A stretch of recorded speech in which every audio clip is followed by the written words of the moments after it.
Guess who's 2-0 and has a defense? Stay tuned after the intro. Everybody right now has dreams, don't they, guys? All right, everybody in the NFL, I have a dream of making it in the NFL. I got a dream of winning the Super Bowl. I got a dream of being in the Pro Bowl. I'm really not into dreams anymore, okay? I'm into nightmares. You guys with me on that? You got to end somebody's dream. This is Raiders Allegiance with Lunatic Raider. Welcome to the dark side. What is the deal, Raider Nation? How does it feel to be 2-0? With two big wins over conference rivals, the Baltimore Ravens, and then yesterday's victory over the Pittsburgh Steelers. We always have Pittsburgh's number through the past history. Even at our worst, like I said, we've beaten the Pittsburgh Steelers. But for us to go into that damn stadium after a short week, all the way to the East Coast, and still perform the way we did, hats off to Gruden, hats off to Gus Bradley. Tom Cable is doing a magnificent job with this offensive line. We took a couple of more injuries again. We almost took a big injury to Derek Carr. Thank God that didn't happen, because like I say, that would have been a flashback to 2016. But he made it through, made big plays, didn't force feed Waller, because I noticed the Steelers, they doubled him and to make sure to take him out. But see, the fact is, Derek Carr has more weapons than just Waller. Derek Carr threw to plenty of other targets, whether it was Ruggs, whether it was Renfro, Edwards, Carrier, Moreau. Waller still got in the mix. You still had Drake out there catching passes.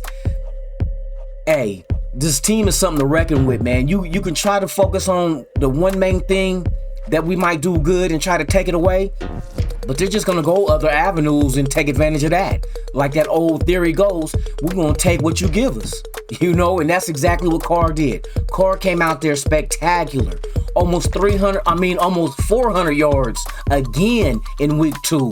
2 touchdowns, no interceptions. I'm telling you, he's playing at an all-time high right now. Don't be surprised if this continues, that his name is brought up in the MVP run, because I don't see why it wouldn't be. He's efficient. He's winning games. All he has to do is just continue to do what he's doing. Let the defense continue to gel and get used to each other, because this offense already been established. We already had this offense last year. But the only difference is now that your offensive line has to have parts added to it to replace parts that have gotten hurt. Looks like Leatherwood has an abdominal strain, I think, or an oblique, one of the two. But they sent him out, and I forgot who it was they brought in to take his place. But we didn't skip a beat. There was a tremendous bomb that Carr threw to Henry Ruggs for a touchdown, which is why we brought Henry Ruggs in the draft in the first round. A lot of people was like, wanted CeeDee Lamb or Judy, but I knew, if you go back and look at last year's tape of one of my videos, saying the thing about Ruggs that sets him apart from the rest, hand size. He does not drop passes. If you notice, you seen him yesterday against the Steelers, he was making catches.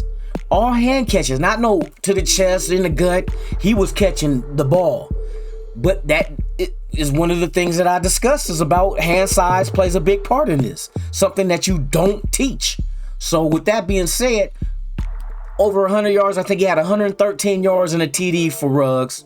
Renfro was making spectacular catches also breaking ankles out there on the court. I said the court like he playing 2K. Renfro was out there putting it on them. Boy, they didn't know which way to go. He caught the ball, spun this way, cut back this way, first down. You know how Renfro does it. Third and Renfro. And it continues. You know what I mean? Edwards, big, strong, physical receiver. He's going to be reckoned with this. Once he starts getting more implemented and getting used to Carr in live game action, watch out. I see very good potential in Edwards, because Edwards is out there beasting. You know what I mean? he's not easy to take down. You know what I mean? He's a good physical receiver. Him and Ruggs is a perfect complement. You know what I mean? You got your yin and your yang, man. You can either the powerful receiver or the fast receiver. So it's like our offense is forcing defense to be damned if you do, damned if you don't. We didn't even have Josh Jacobs yesterday. The run got stopped because Pittsburgh is good against the run. Let's not get that twisted. Let's not overlook their defense. They had injuries too, though, but they still play a good physical defense.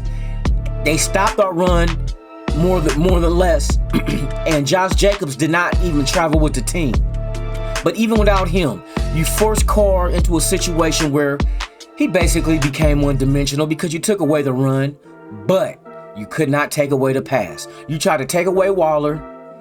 It didn't work because you took away Waller, but you left all these other dudes going man to man and tearing their ass up. So, I mean, it was a beautiful win. Now we have to continue this for this coming Sunday, the 26th, against Miami Dolphins. This could be a trap game. Don't get overconsumed with these first 2 wins. Those wins are done. The same way that you go ahead and move forward from a loss, you have to do the same thing with a win. That win was yesterday. Now we have to focus on Miami. We come back home to the Death Star. We're at home with our crowd yelling and cheering, making it hard for Miami to even hear. Tua went down Sunday for the Dolphins too, but I don't know how severe the injury is. I don't know if he's going to even play this Sunday or if he's going to make an attempt to play. But either way, whether he plays or not, the defense still has to continue to gel and continue to do what they do. Now, what I seen some mistakes against the Steelers, I seen some tackles, some open tackles that were missed. I seen some not knowing exactly what to do type situations, but all that's going to cure itself over time. Like I said, this is only game 2 in the Gus Bradley system. It's not a complicated system, but the thing is, you do have people in this defense that never played in this defense, and especially coming from Gunther's defense, it's like night and day. You know what I mean? So let the young dudes, the older dudes, KJ Wrights, Perryman, these dudes are acclimated to this defense already, so they know what to do. But thank God we have them on our team because they can help on the field with these young dudes and coach them up. Hobbs, all them is, man, they're gonna ball. And as time goes on, we shall be receiving defensive help that's been injured coming back to the team to help us do this thing. But thank God for depth this year because we're starting to see it. We're seeing depth on the offensive line. We're seeing depth in the defense. We're missing people, but yet people are stepping up, and we're not missing a beat. So with that, like I said, hats off to Gruden and his crew for handling this, keeping this team ready, keeping this team coached up. I'm loving it. I'm loving it. So go ahead in the comments, ask any question you want. Man, I'll answer whatever I can. I'll be looking forward towards getting out there and having live footage at the Death Star since I'm based out here in Las Vegas by way of Oakland, San Leandro. So I'm not new to this. I'm true to this. I'm trying to bring y'all the best info I can, any little tidbits and so forth. But if you guys got any ideas and so forth for me, put them down in the comment. I appreciate it, all of them. So we can go ahead and try to do something, something different for you guys and bring something along to you guys. Also, if you could, I need to have you guys go ahead and subscribe if you can, like and share. Join this channel, man. It's all love. It's all Raider Nation. You know what I mean? Silver and black all day, baby. So with that being said, I'm Lunatic Raider.